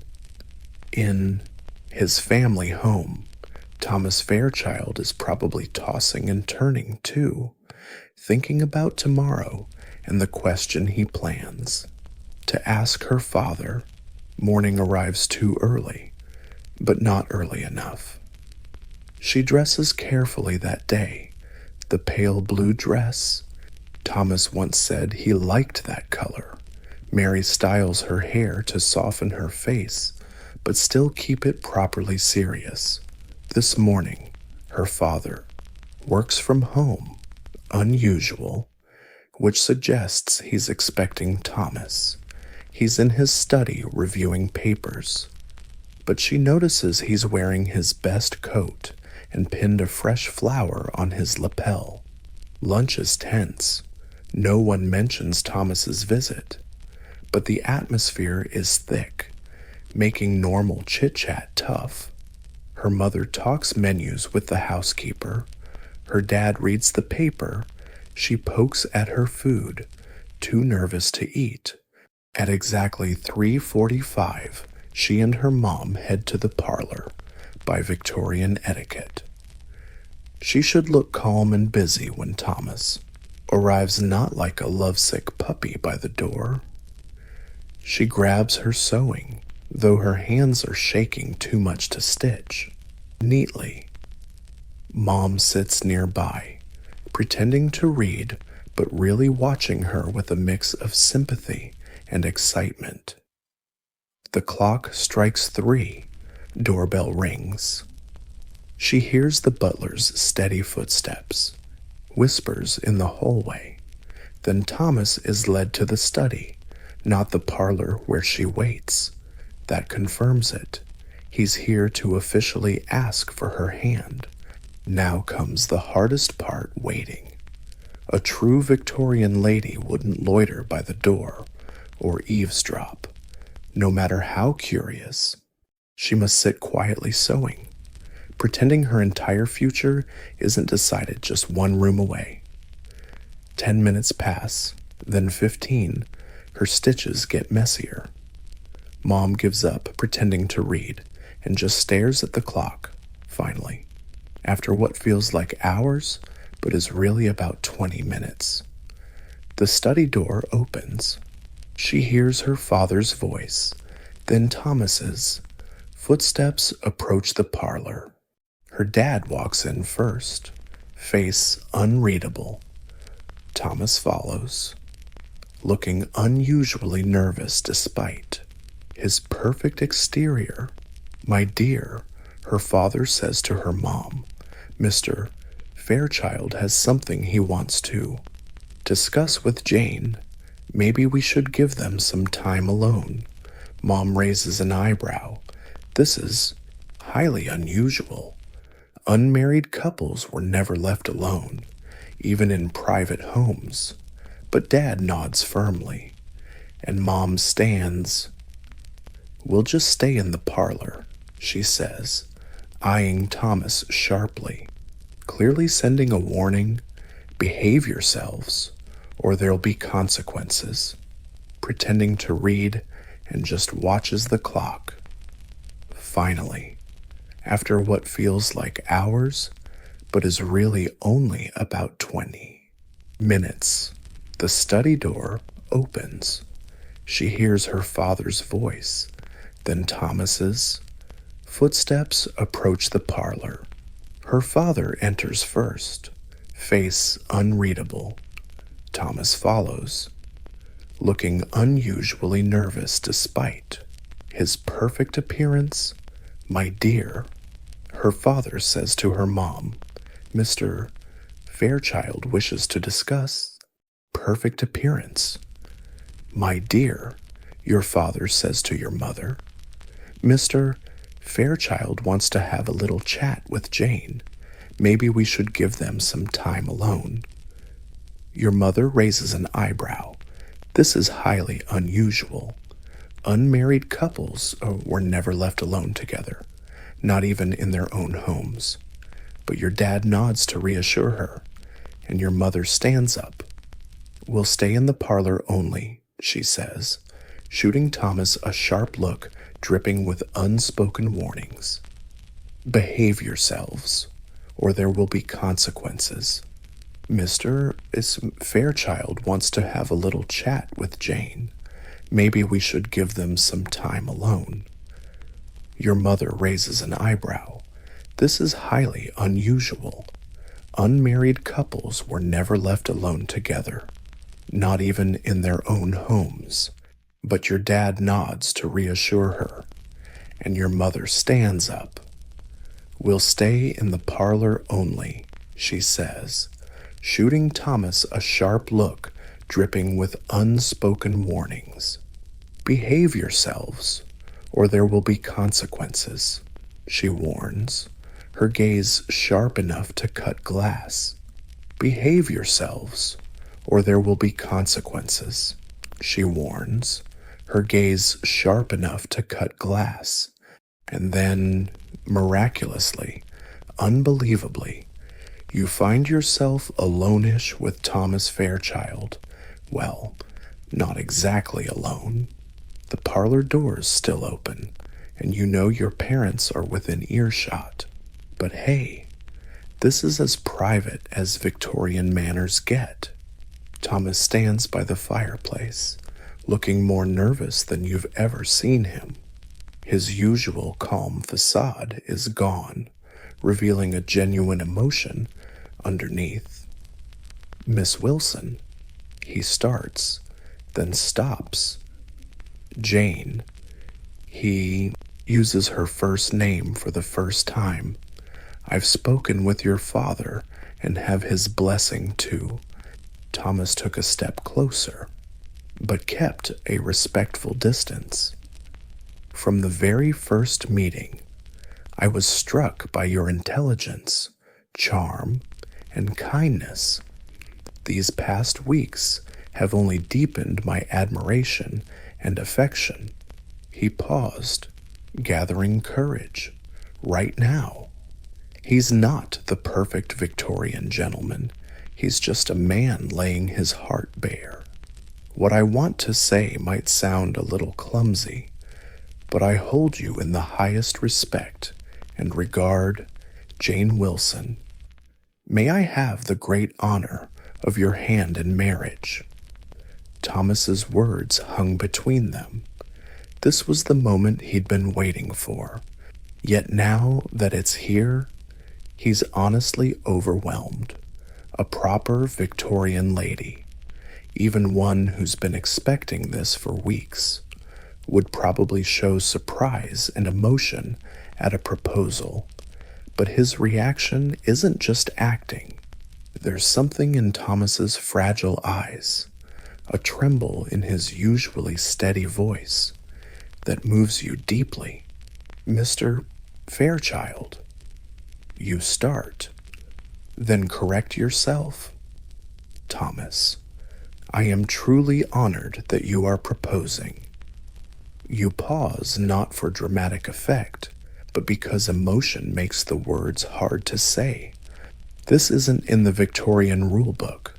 You're supposed to be calm, reserved, gently pleased, but not enthusiastic. Nothing would make me happier than to accept your proposal at last. Your voice is soft, but steady. Thomas's face changes. The cautious, careful mask he wears in public drops away, revealing joy so intense it almost leaves him breathless. In that moment, you glimpse the man beneath the proper Victorian exterior, a man who's carefully bottled up his feelings. "Jane," he says, and just your name sounds like a caress. "You've made me the happiest man alive." He steps forward, then stops, remembering the rules, even now, engaged and about to marry. Victorian laws forbid any contact beyond holding hands, and even that's pushing it. "May I?" he asks, holding out his hand. You place yours in his, feeling the warmth of his skin. Such a simple touch, but in your tightly controlled world, it feels shockingly intimate. "I have something for you," Thomas says, slipping his other hand into his coat pocket. He pulls out a small velvet box and opens it, revealing a ring. It's my grandmother's ring, beautiful, with a deep blue sapphire surrounded by tiny diamonds set in gold, not flashy like some modern engagement rings, but elegant and obviously valuable. "It's lovely," you say as he slips it onto your finger. The weight feels strange, but not unwelcome. This tangible symbol of your engagement will announce your new status before you even say a word. The moment is interrupted by footsteps. Your parents, having given you maximum privacy according to Victorian etiquette, return to the parlor. Thomas instantly steps back to a proper distance, but his eyes stay locked on you. "Yes," your father asks, looking at the two of you. "Miss Wilson has bestowed upon me the great honor of accepting my proposal, sir." Thomas says formally. Your mother's face lights up with genuine joy. "Wonderful, we must celebrate with champagne." The butler is summoned, champagne poured, and congratulations are raised to the happy couple. After all that, you only have a few days left. Victorian courtship moves at a confusing pace. Just weeks ago, Thomas was an acquaintance. I thought now he's your fiancé, your future husband. Pull out a small velvet box and open it, revealing a ring. It's my grandmother's ring, gorgeous, a deep blue sapphire, surrounded by tiny diamonds set in gold, not flashy like some modern engagement rings, but elegant and clearly valuable. "It's lovely," you say as he slips it onto your finger. The weight feels strange, but not unwelcome. This tangible symbol of the engagement will announce your new status before you can even say a word. That moment is interrupted by footsteps. Your parents, after granting you maximum Victorian-era privacy, return to the parlor. Thomas immediately steps back just enough to keep it proper, but his eyes stay locked on you. Yes, your dad asks, looking at the two of you. Miss Wilson has granted me the great honor of accepting my proposal, sir. Thomas declares solemnly. Your mom's face lights up with genuine joy. Wonderful champagne, everyone, to celebrate. The butler is summoned. Champagne is poured, and glasses raised to toast the happy couple. After everything, you only have a few days left. Victorian courtship moves fast. Just weeks ago, Thomas was a mere acquaintance. Now, he's your fiancé, your future husband. We should discuss dates. Your dad says once the initial ceremonies settle down, and, of course, the arrangements.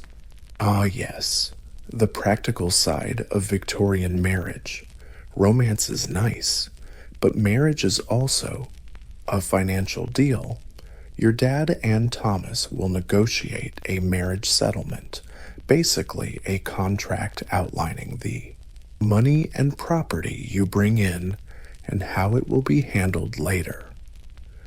My lawyer has drafted some preliminary papers, Thomas says. Everything is ready. I'd be happy to review them with you tomorrow. Sir, excellent. Your dad agrees. As for the wedding date, I think maybe 3 months from now, Thomas suggests. Enough time to prepare properly, but not so long it drags on. Does his voice hint at impatience? Maybe a bit eager to get started, your life together? The thought makes your heart flutter. 3 months sounds just right. Your mom agrees. 3 months is long enough to plan a proper wedding, but not so long for society to gossip, because that's a Victorian rule. Engagements shouldn't be too short, suggesting impropriety or haste, nor too long, hinting reluctance or trouble. 3 months is perfect. Thomas stays for dinner, his first meal as your official fiancé. Conversation flows easily, warmed by the new bond between families. Plans are made, dates discussed, futures imagined. Throughout it all, you catch Thomas looking at you with surprise, like he can't quite believe his luck when he finally leaves. He leans down to take your hand, maybe a little longer than etiquette calls for. Until next time, Jane, he whispers. Until next time, Thomas, you reply, savoring the freshness of his name on your lips. The next 3 months whirl by. In a flurry of preparations, your engagement is announced in the papers. Congratulatory calls and cards come flooding in. Your mom and Mrs. Fairchild meet often to plan the wedding. Breakfasts and endless details. Your days fill with accessories for your wedding outfit. The extensive wardrobe a Victorian bride brings to her wedding morning dress, afternoon dress, evening gown, streetwear, riding habit, nightgown, robe, lingerie, gloves, bonnet, shoes, shawls, everything a well-dressed Victorian wife might need for at least the first 5 years. And then, of course, there's your wedding dress, the most important dress of your life. Of course, pure white, the Queen Victoria kind of white that made white wedding dresses the ultimate fashion statement when she married Prince Albert. Loads of silks and lace, with a train just long enough to impress, but not so long you're showing off. A delicate Brussels lace veil, white satin slippers, every detail nailed. Your trunks stuffed with linens, sheets, tablecloths, napkins, handkerchiefs. You've embroidered many of these yourself over years, prepping for this moment, even before you knew who your husband would be. During all this prep, you see Thomas often, but never alone. Victorian propriety means even engaged couples must be chaperoned.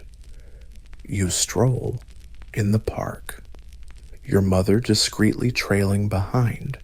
You attend dinners and dances together, but always in public. Letters are your only private communication, where you slowly share more of yourselves than society allows in these letters. You discover a depth to Thomas that his public image barely hints at. He writes about hopes for your shared future, admiration for your intellect, a desire to be a husband worthy of you, nothing scandalous, nothing unfit to read aloud, just sincere and increasingly affectionate words. 2 weeks before the wedding, the Fairchild family throws a dinner for both families. It's a chance for distant relatives to meet before the big day.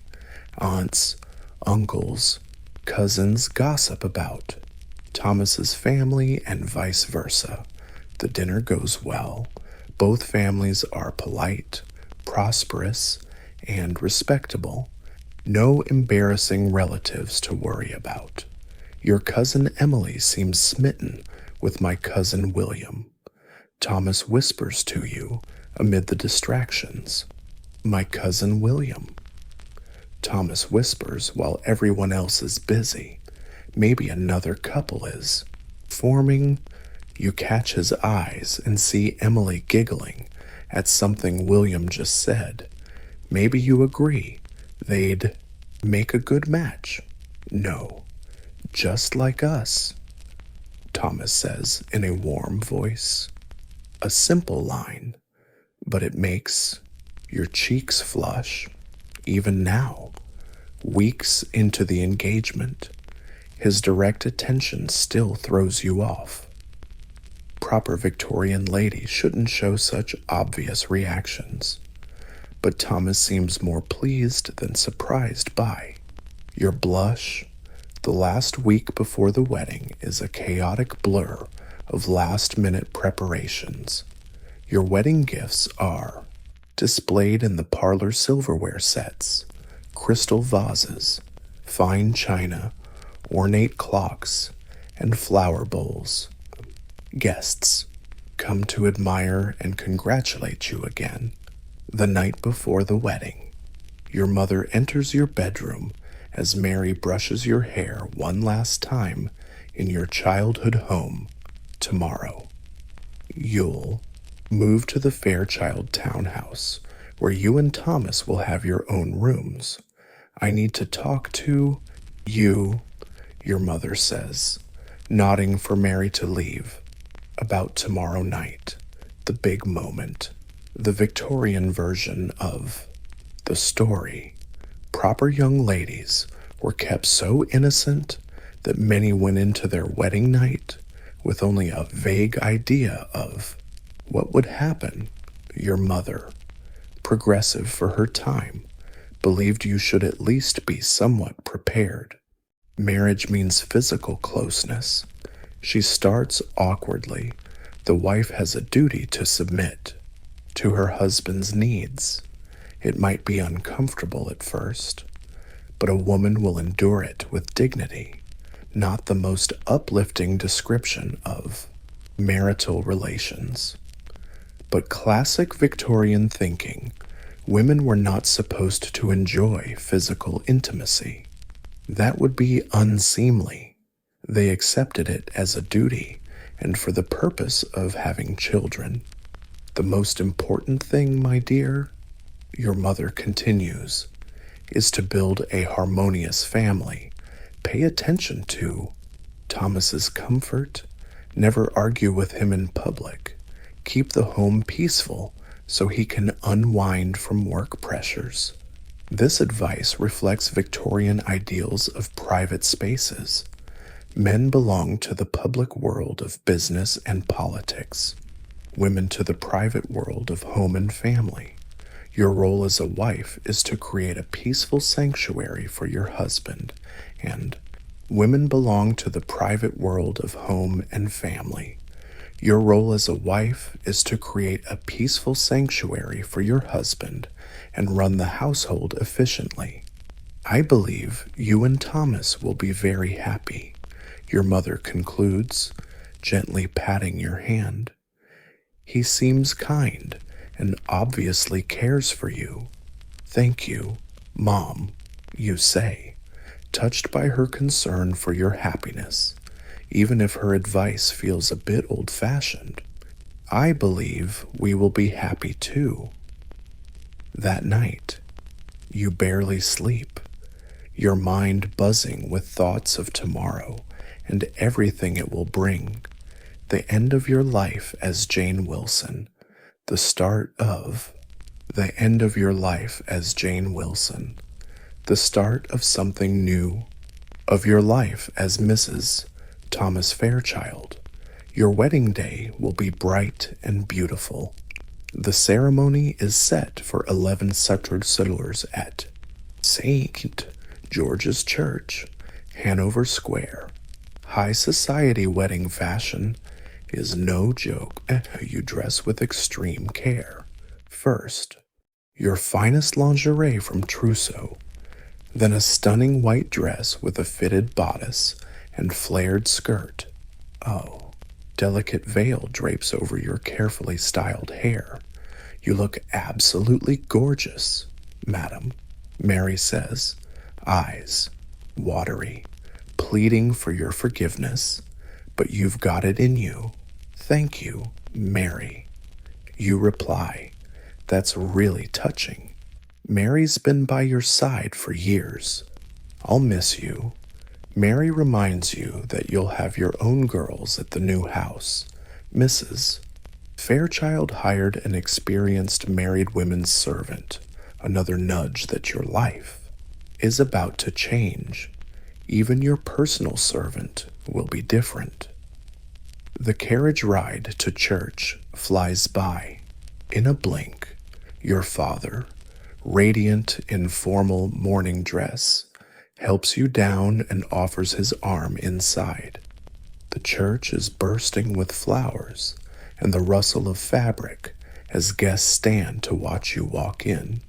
And there, at the altar, is Thomas, looking handsomer than ever in his wedding suit. The look on his face when he sees you walk toward him with such open admiration, you almost trip. No one has ever looked at you like that before. Ever. The ceremony is traditional and solemn. You say your vows clearly, promising to love, respect, and obey. Thomas slips a gold ring on your finger to match the engagement ring. The priest declares you husband and wife. Thomas is allowed to lift your veil and gives you a chaste kiss on the cheek. The first time his lips touch your skin, and just like that, you're married, Mrs. Thomas Fairchild. A new identity, a new status, a new life. The wedding breakfast that follows is elegant, but not flashy. Your parents splurged without going overboard, a delicate balance in Victorian society, where flaunting wealth is considered tacky. Champagne is poured, fine dishes served, speeches made. You sit beside Thomas at the head table, still a bit dazed by the morning's events. Jane, are you happy? Thomas whispers, as everyone busies themselves, slicing the cake. Very happy. You reassure him, and it's true, despite the whirlwind nature of Victorian romance, despite the rigid social rules shaping every moment of your relationship. You really cared for this man, maybe even loved him, though Victorian manners meant you never said the word out loud. After breakfast, you change out of your wedding dress into a proper travel outfit. You and Thomas will spend 2 weeks at his family estate in Kent, a modest honeymoon by modern standards, but typical back then. The goodbye is emotional but restrained. Excessive affection would be unseemly. Your mother hugs you tight. Your father shakes Thomas's hand and kisses your cheek. Then the 2 of you climb into the carriage, husband and wife, finally alone together for the first time. Thomas holds your hand, his thumb gently stroking your palm. "So, Mrs. Fairchild," he says warmly, ready to start this adventure. You smile a genuine smile, none of that stiff Victorian formality. "Yes." You say simply, "Let the carriage roll. Take me to my new life." Behind you, wedding guests throw rice and petals to wish luck and fertility. Ahead lies the unknown territory of marriage, its challenges, joys, and deep discoveries. Victorian society had strict rules for wives, just like for unmarried women. You'd have to run the household efficiently, supervise servants, entertain and make social calls, engage in unmarried women. You'll have to manage the household efficiently, supervise the servants, host and make social calls, get involved in appropriate charity work, and, if God wills it, become a mother. Your world will still be confined by rules and expectations. Involved in appropriate charity work, and, if God wills it, become a mother. Your world will still be confined by rules and expectations. But when Thomas's fingers lace through yours, when he looks at you with warmth and promise, you can't help but feel that within those constraints, you and Thomas might just carve your own path, a partnership not just for convenience or social fit, but for genuine affection and respect. The carriage rumbles through London streets, heading toward Kent. Thomas, the carriage rumbles through London streets, heading toward Kent. Your own observations. Enjoying this fresh freedom to chat without a supervisor hanging on every word. As you hit the countryside, the sun is setting. Kent's rolling hills glow golden. Fences cast long shadows over fields, so peaceful compared to London's chaos. The air's fresh and sweet with spring flowers. "Almost home," Thomas says as the carriage turns onto a tree-lined lane. "Yep, one of our houses. We'll split time between London and here if you like. It suits me just fine." You tell him you're touched. He's actually asking your opinion. Most Victorian husbands just announce their decisions like royal decrees. The house appears, not a mansion, but a cozy red brick country home with white-trimmed windows. Warm lights welcome you as dusk settles. The servant waits at the door to greet the new owners. When the carriage stops, Thomas gently takes your hand. "Welcome home, Jane." Despite all the Victorian rules and limits, despite the rushed flirting and the uncertain road ahead, it feels right. This is where you belong. With this man, in this life, you'll build together. The butler opens the carriage door. Thomas steps down first, then turns to help you out. His hands on your waist are strong and steady as he lifts you down. For a moment, you stand close in the golden evening light, no longer bound by stiff courtship rules. "Shall we go?" Thomas asks, offering his arm. You place your hand on his arm, feeling his warmth beneath your thin sweater. Yes, you say, "Let's go home." Together, you climb the steps toward a new life, leaving behind the restrictions of a Victorian unmarried woman and stepping into a complicated, different Victorian marriage world. There will be new rules to learn, new expectations to meet, but you'll face them together, finding your own happiness within the structures of society built around you. His hands grip your waist firmly and confidently as he lifts you down. For a moment, you stand close, bathed in the golden evening light, free from all those strict courtship rules. "Shall we?" Thomas asks, offering his arm. You place your hand on his arm, feeling the warmth beneath your thin sweater. "Yes." You reply, "Let's go home." Together, you step up the stairs toward a new life, leaving behind the chains of the Victorian unmarried woman and stepping into the equally complicated but different world of Victorian marriage. There will be new rules to learn, new expectations to meet, but you'll face them together, finding your own happiness within the structures of society built around you. There will be new rules to learn, new expectations to meet, but you'll face them together, finding your own happiness within the structures society built around you. As night gently falls over the Kent countryside, stars begin to twinkle against the deep blue sky. You and Thomas cross the threshold of your new home.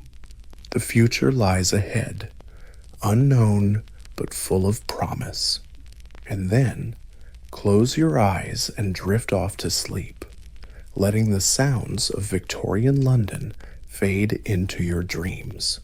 And then, close your eyes and drift off to sleep, letting the sounds of Victorian London fade into your dreams.